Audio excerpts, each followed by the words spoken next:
सियावर रामचंद्र की जय। मेरे प्यारे देशवासियों, राम राम।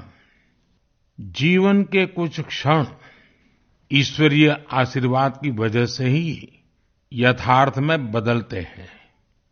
आज हम सभी भारतीयों के लिए, दुनिया भर में फैले राम भक्तों के लिए ऐसा ही पवित्र अवसर है। हर तरफ प्रभु श्री राम की भक्ति का अद्भुत वातावरण, चारों दिशाओं में राम नाम की धून, राम भजनों की अद्भुत सौंदर्य माधुरी। हर किसी को इंतजार है 22 जनवरी का, उस ऐतिहासिक पवित्र पल का। और अब अयोध्या में रामलला की प्राण प्रतिष्ठा में केवल 11 दिन ही बचे हैं। मेरा सौभाग्य है कि मुझे भी इस पुण्य अवसर का साक्षी बनने का अवसर मिल रहा है। ये मेरे लिए कल्पनातीत अनुभूतियों का समय है। मैं भावुक हूँ, भाव विह्वल हूँ।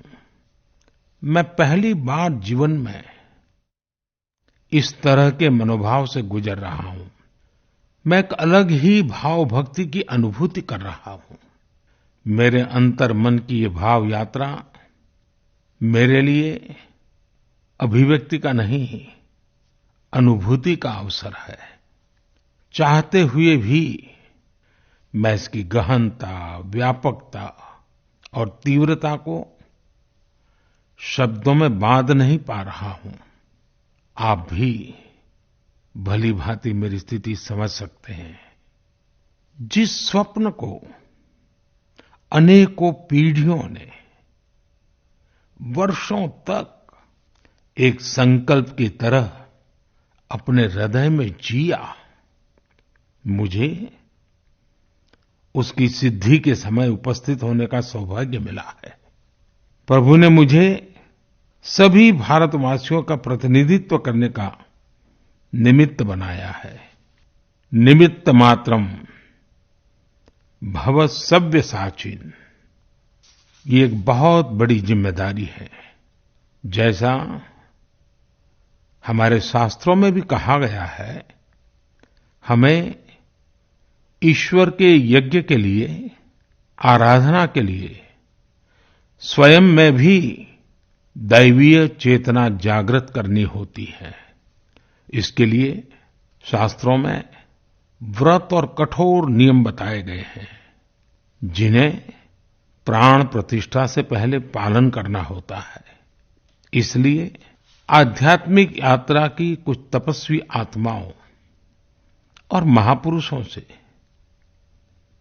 मुझे जो मार्गदर्शन मिला, उन्होंने जो यम नियम सुझाए हैं, उसके अनुसार मैं आज से 11 दिन का विशेष अनुष्ठान आरंभ कर रहा हूँ। इस पवित्र अवसर पर मैं परमात्मा के श्री चरणों में प्रार्थना करता हूँ, ऋषियों, मुनियों, तपस्वियों का पुण्य स्मरण करता हूँ और जनता जनार्दन, जो ईश्वर का रूप है, उनसे प्रार्थना करता हूँ कि आप मुझे आशीर्वाद दें, ताकि मन से, वचन से, कर्म से मेरी तरफ से कोई कमी ना रहे। साथियों, मेरा ये सौभाग्य है कि 11 दिन के अपने अनुष्ठान का आरंभ मैं नासिक धाम पंचवटी से कर रहा हूँ। पंचवटी वो पावन धरा है जहाँ प्रभु श्री राम ने काफी समय बिताया था। और आज मेरे लिए एक सुखद संयोग ये भी है कि आज स्वामी विवेकानंद जी की जन्म जयंती है। ये स्वामी विवेकानंद जी ही तो थे जिन्होंने हजारों वर्षों से आक्रांतित भारत की आत्मा को झकझोरा था। आज वही आत्मविश्वास भव्य राम मंदिर के रूप में हमारी पहचान बनकर सबके सामने है। और सोने पर सुहागा देखिए, आज माता जीजाबाई जी की जन्म जयंती है। माता जीजाबाई जिन्होंने छत्रपति शिवाजी महाराज के रूप में एक महामानव को जन्म दिया था। आज हम अपने भारत को जिस अक्षुण्ण रूप में देख रहे हैं, इसमें माता जीजाबाई जी का बहुत बड़ा योगदान है। और साथियों, जब मैं माता जीजाबाई का पुण्य स्मरण कर रहा हूं तो सहज रूप से मुझे अपनी मां की याद आना बहुत स्वाभाविक है।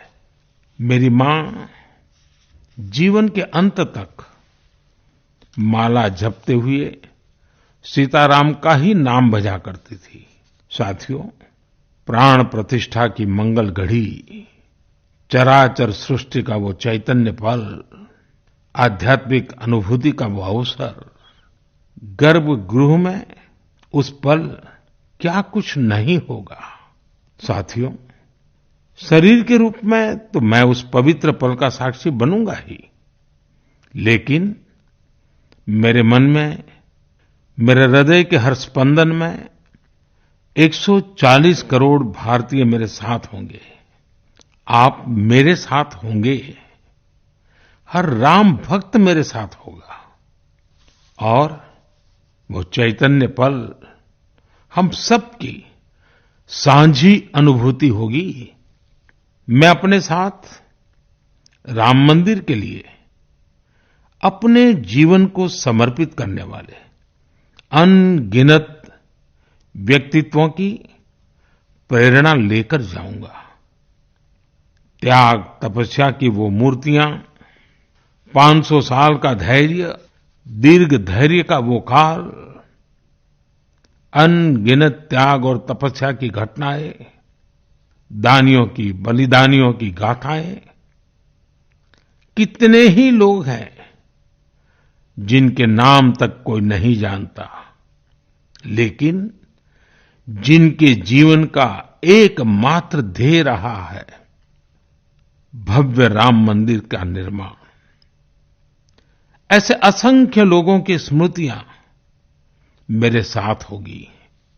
जब 140 करोड़ देशवासी उस पल में मन से मेरे साथ जुड़ जाएंगे और जब मैं आपकी ऊर्जा को साथ लेकर गर्भगृह में प्रवेश करूंगा तो मुझे भी एहसास होगा कि मैं अकेला नहीं, आप सब भी मेरे साथ हैं।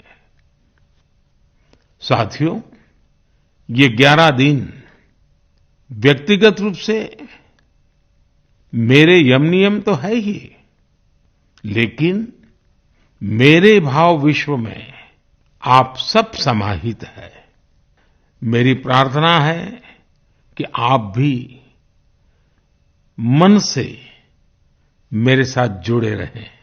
रामलला के चरणों में मैं आपके भावों को भी उसी भाव से अर्पित करूंगा जो भाव मेरे भीतर उमड़ रहे हैं। साथियों, हम सब इस सत्य को जानते हैं कि ईश्वर निराकार है, लेकिन ईश्वर साकार रूप में भी हमारी आध्यात्मिक यात्रा को बल देते हैं। जनता जनार्दन में ईश्वर का रूप होता है, ये मैंने साक्षात देखा है, महसूस किया है।